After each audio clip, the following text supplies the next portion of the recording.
Hi guys, ayan, nagluto ako ng dinner ko.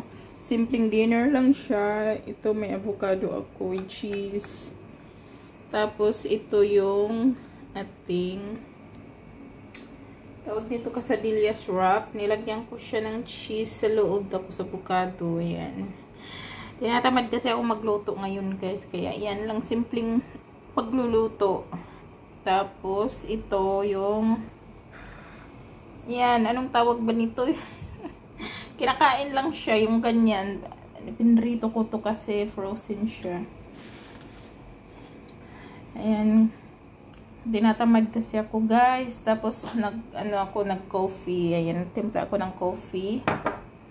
Ito guys, masarap ito siya.